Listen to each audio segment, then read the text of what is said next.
Selamat datang kembali di channel kami. Semoga kalian sehat-sehat ya. Mari kita bercerita. Angga selalu mengira bahwa kursi paling belakang di bus adalah tempat paling nyaman untuk tidur sepanjang perjalanan. Tapi malam itu, di dalam bus sinar raya yang melaju menembus gelapnya jalanan sepi, ia menyadari satu hal, kursi itu bukan sekadar tempat duduk biasa. Ada sesuatu yang menunggunya di sana. Sesuatu yang tak terlihat, tetapi perlahan mendekat. Dan ketika ia menoleh ke jendela, melihat pantulan dirinya, ada sosok lain yang duduk di sampingnya. Sosok yang seharusnya tidak ada. Sebelum kita mulai ceritanya, kami ingin tahu apa yang kamu pikirkan tentang cerita ini, dan apa yang terjadi di akhir cerita. Kamu penasaran? Jangan nonton sendiri malam-malam dan keraskan volumenya. Dan tulis komentarmu walaupun sekedar menulis asal kotamu di kolom komentar. Malam itu, Angga menaiki bus sinar raya yang melaju menuju kampung halamannya.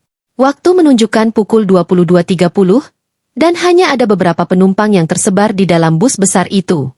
Lampu jalan sesekali menyinari jendela, menampilkan bayangan pepohonan yang menyeramkan. Angga memilih duduk di kursi paling belakang, tempat favoritnya karena lebih leluasa untuk tidur. Namun, kali ini suasana terasa berbeda. Ada hawa dingin yang aneh, lebih menusuk daripada sekadar udara malam biasa. Ia mengabaikan rasa tidak nyaman itu dan memasang headset, mencoba tidur. Tak lama setelah bus melaju di jalanan sepi, ia merasakan sesuatu. Kursi di sampingnya, yang seharusnya kosong, seperti bergerak sedikit. Seakan ada seseorang yang baru saja duduk di sana.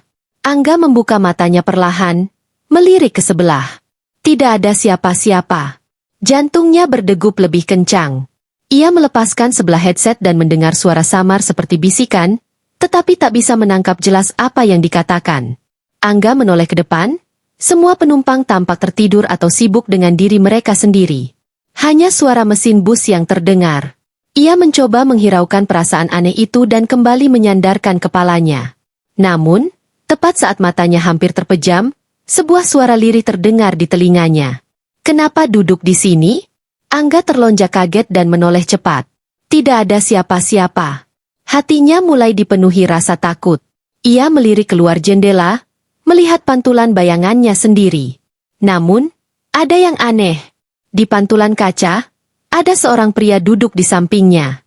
Wajahnya pucat, dengan mata kosong yang menatap lurus ke depan. Angga terkesiap dan menoleh ke kursi sebelah, tetapi tidak ada siapa-siapa. Napasnya memburu. Dengan gemetar, ia berdiri dan berjalan ke bagian depan bus. Ia menatap ke arah sopir yang tampak fokus mengemudi. "Pak, boleh saya pindah tempat duduk?" tanya Angga. Suaranya bergetar. Sopir menoleh sebentar lewat kaca spion dan mendengus kecil. "Pindah saja kalau berani." Angga mengernyit. Apa maksudnya? Namun, ia tak peduli. Ia mencari tempat duduk kosong di bagian tengah bus dan segera duduk. Ia mencoba menenangkan diri, tetapi perasaan tidak nyaman tetap ada. Beberapa menit berlalu, dan Angga mulai merasa lebih tenang. Namun, sesuatu membuat bulu kuduknya meremang lagi. Kursi belakang tempatnya tadi duduk ini terlihat berbeda. Kursi itu tampak lebih gelap dibanding kursi lainnya, seakan ada bayangan hitam yang menyelimutinya. Lalu, ia melihatnya. Seorang pria dengan pakaian lusuh duduk di sana. Wajahnya tetap pucat dengan tatapan kosong. Perlahan, pria itu menoleh ke arahnya, menatapnya dengan mata hitam pekat yang begitu dalam. Angga ingin berteriak, tetapi suara seakan tertahan di tenggorokannya. Ia membeku di tempat, jantungnya berdetak kencang. Kemudian, sopir berbicara lagi. "Sudah kubilang, kalau berani." Angga menoleh cepat ke arah sopir, dan saat kembali melihat kursi belakang, pria itu sudah menghilang. Namun, perasaan itu masih ada. Kursi itu tetap terasa menyeramkan, seolah-olah masih ada sesuatu yang duduk di sana. Bus terus melaju menembus kegelapan malam, sementara Angga hanya bisa berdoa agar perjalanan ini segera berakhir. Angga berusaha menenangkan diri. Tangannya menggenggam erat celana jeansnya, jantungnya masih berdebar kencang. Ia menoleh ke jendela, berharap pemandangan luar bisa mengalihkan pikirannya. Namun, di luar hanya ada kegelapan, sesekali diterangi cahaya lampu jalan yang redup. Ia mencoba melihat ke arah kursi belakang lagi, kosong. Tidak ada pria pucat itu. Mungkin tadi hanya imajinasinya? Mungkin karena ia terlalu lelah? Namun, sebelum pikirannya bisa mencari alasan lebih jauh, bus tiba-tiba berguncang keras. Beberapa penumpang terbangun dan mengeluh pelan. Angga menahan napas, merasa ada sesuatu yang tidak beres.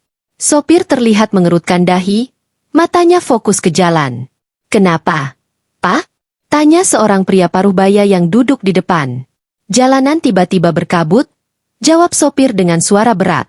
Angga melihat ke depan.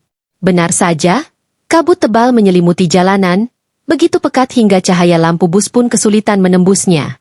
Bus berjalan lebih pelan. Suasana di dalam bus semakin mencekam. Tidak ada suara selain deru mesin dan hembusan napas penumpang yang kini mulai waspada. Tiba-tiba, terdengar suara ketukan dari bagian belakang bus. Angga tersentak. Ia menoleh ke belakang.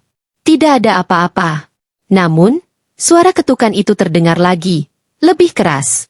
Penumpang lain mulai merasa resah. Seorang ibu yang duduk di tengah menggenggam erat tasnya, sementara seorang pemuda di dekat jendela menegakkan punggungnya. Sopir menghentikan bus mendadak. Semua terdiam. Hanya suara mesin yang berdengung pelan. Sopir menghela napas, lalu menoleh ke arah Kenek yang sejak tadi diam. "Coba cek belakang," katanya singkat. Kenek, seorang pria berkemeja lusuh dengan wajah yang mulai berkeringat, menelan ludah. Namun, ia menurut. Dengan langkah ragu, ia berjalan ke belakang. Semua mata memperhatikannya. Angga merasakan hawa dingin semakin menusuk. Saat Kenek sampai di deretan kursi belakang, ia berhenti. Tangannya gemetar saat ia mengulurkan tangan ke arah jendela belakang bus, tempat asal suara ketukan tadi. Tiba-tiba, kaca jendela berembun, dan dari sisi luar, perlahan-lahan muncul tulisan. "Kembalikan tempatku." Jeritan pecah di dalam bus. Kenek mundur dengan wajah pucat. Beberapa penumpang berdiri, panik. Angga merasakan tengkuknya merinding. Ia ingin lari, tetapi kakinya terasa lemas. Ia menatap kursi paling belakang, dan kali ini ia melihatnya dengan jelas. Pria itu duduk di sana lagi. Namun, kali ini, ia tersenyum. Senyum yang tidak manusiawi, senyum yang dipenuhi sesuatu yang jahat. Kemudian, dengan suara serak yang menggetarkan udara di dalam bus, pria itu berbisik. "Kamu yang duduk di sini tadi, kamu harus menggantikanku." Seketika, bus berguncang hebat. Lampu-lampu berkedip, dan jeritan menggema di dalam kabin. Angga merasakan sesuatu menarik tubuhnya ke belakang. Tangannya berusaha mencengkeram sandaran kursi, tapi kekuatan itu terlalu kuat. Ia menjerit, tetapi suaranya tertelan dalam hiruk-pikuk kepanikan. Ketika Angga membuka matanya, bus sudah kosong. Ia masih duduk di kursi paling belakang. Namun, tidak ada penumpang lain. Tidak ada sopir. Tidak ada suara mesin. Hanya keheningan. Ia menoleh keluar jendela. Bus kini terparkir di tengah hutan, kabut pekat masih menyelimuti. Jantungnya berdegup kencang. Ia mencoba berdiri, tetapi tubuhnya terasa kaku. Ia melihat ke kaca jendela, dan yang ia lihat membuat darahnya membeku. Di dalam pantulan kaca, ia bukan lagi Angga. Wajahnya pucat, matanya kosong, senyumnya mengerikan. Dan di kursi belakang bus sinar raya itu, kini ada penghuni baru. Angga ingin berteriak, tetapi suaranya seakan tersangkut di tenggorokan. Ia menatap pantulan di jendela dengan ketakutan. Wajah itu bukan lagi miliknya. Tiba-tiba, terdengar suara langkah mendekat. Angga menoleh cepat. Seorang pria tua dengan pakaian lusuh berdiri di lorong bus. Kulitnya keriput, matanya cekung, dan tangannya menggenggam sebuah tongkat kayu. Akhirnya ada yang duduk di kursi itu lagi, gumamnya dengan suara serak. Angga ingin bertanya, ingin melarikan diri, tetapi tubuhnya tetap terpaku di kursi. Ia hanya bisa menatap pria tua itu dengan mata yang dipenuhi ketakutan. "Siapa? Siapa Anda?" Suaranya nyaris tak terdengar. Pria itu menghela napas panjang. "Dulu aku juga seperti kamu, anak muda. Terjebak di sini, setelah duduk di kursi itu." Angga menelan ludah. "Jadi, ini kutukan?" Pria tua itu mengangguk pelan. "Kursi paling belakang ini bukan kursi biasa. Dulu, ada seorang pemuda yang meninggal di tempat itu. Kecelakaan bus. Semuanya selamat, kecuali dia. Sejak saat itu, rohnya menolak pergi. Ia marah. Ia menunggu seseorang untuk menggantikannya. Angga semakin panik. Lalu, bagaimana cara keluar dari sini? Pria tua itu tersenyum tipis, tetapi tatapannya penuh rasa iba. Satu-satunya cara adalah mencari pengganti. Darah Angga seakan membeku. Jadi aku harus menjerumuskan orang lain? Pria tua itu tidak menjawab, hanya menatapnya dengan ekspresi yang sulit diartikan. Mereka yang terjebak di kursi ini hanya bisa pergi jika ada yang duduk menggantikan mereka.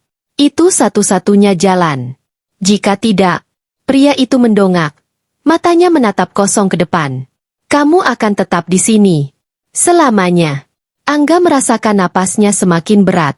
Pikirannya berputar, mencari cara lain. Tidak mungkin ia melakukan hal seperti itu. Tidak mungkin ia menyeret orang lain ke dalam kutukan ini. Namun, pikirannya buyar ketika ia melihat sesuatu. Di luar jendela, dalam kabut yang semakin tebal, sosok pria pucat itu berdiri di sana, menatapnya. Senyumnya semakin lebar, matanya semakin hitam. Tubuhnya gemetar, pikirannya kacau. Ia menatap pria tua di depannya yang kini hanya diam, seolah memberi waktu baginya untuk mencerna apa yang baru saja dikatakan. Mencari pengganti.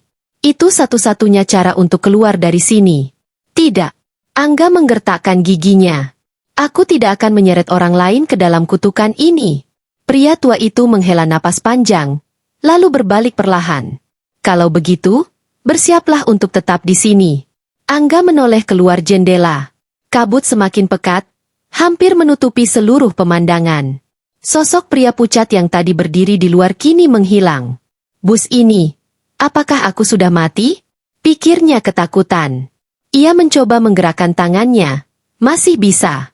Ia menggigit bibirnya, masih bisa merasakan sakit. Tidak, aku masih hidup, tapi aku terjebak. Ia berdiri perlahan, merasa tubuhnya lebih ringan dibanding sebelumnya. Ia berjalan ke lorong bus, melewati deretan kursi yang kosong. Ketika ia sampai di pintu depan, ia mencoba menariknya. Terkunci. Ia menggedor pintu itu. Hei, aku masih di sini. Keluarkan aku. Tidak ada jawaban. Lalu, suara serak pria tua itu kembali terdengar. Pintu itu tidak akan terbuka kecuali ada seseorang yang menggantikanmu. Angga berbalik dengan mata penuh amarah. Jadi aku harus mengorbankan orang lain? Itu tidak adil. Pria tua itu menatapnya tajam. Lalu bagaimana menurutmu aku bisa tetap di sini selama ini? Angga terdiam. Aku dulu juga sepertimu, lanjut pria itu. Aku juga menolak menggantikan orang lain. Sampai akhirnya aku menyerah. Aku tidak tahan. Aku sudah puluhan tahun di sini. Angga mencengkeram rambutnya, putus asa. Ia menatap ke depan bus, berharap ada sesuatu yang bisa membantunya keluar. Namun, di saat itu, lampu bus mulai berkedip-kedip, dan suara aneh bergema di dalam kabin. Saatnya. Sosok pria pucat itu kini berdiri di tengah lorong bus, tepat di antara kursi-kursi yang kosong. Tubuhnya lebih jelas sekarang, kurus, mengenakan pakaian yang sobek-sobek, dengan kulit pucat kebiruan seperti mayat yang sudah lama membusuk. Angga membeku. Aku sudah menunggumu, bisik sosok itu, suaranya menggema di seluruh bus. Pria tua di dekat Angga mundur perlahan. Sudah waktunya. Jika kamu tidak memilih pengganti, maka akulah yang akan memilihnya. Seketika, bus berguncang hebat. Angga terjatuh. Kepalanya hampir membentur kursi di depannya. Suara jeritan samar terdengar, seolah ada banyak suara yang berasal dari dalam dinding bus. Lalu, semuanya gelap. Ketika Angga membuka matanya lagi, ia sudah kembali di dalam bus yang nyata. Suara mesin bus berdengung pelan. Lampu jalan kembali terlihat melalui jendela. Penumpang lain masih duduk di tempat mereka, tertidur atau sibuk dengan ponsel mereka. Angga tersentak dan melihat sekeliling. Ia masih di kursi paling belakang.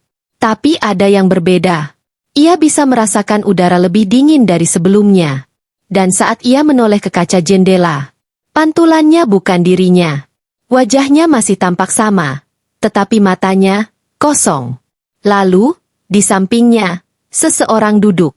Seorang pria muda, mengenakan jaket hitam, tampak menguap dan menyandarkan kepalanya ke kursi. Ia baru saja naik beberapa menit lalu. Dan saat itu, Angga mengerti sesuatu. Ia telah kembali, karena penggantinya sudah ada. Senyum samar muncul di wajahnya. Kursi paling belakang Bu Sinar Raya telah memilih korban baru.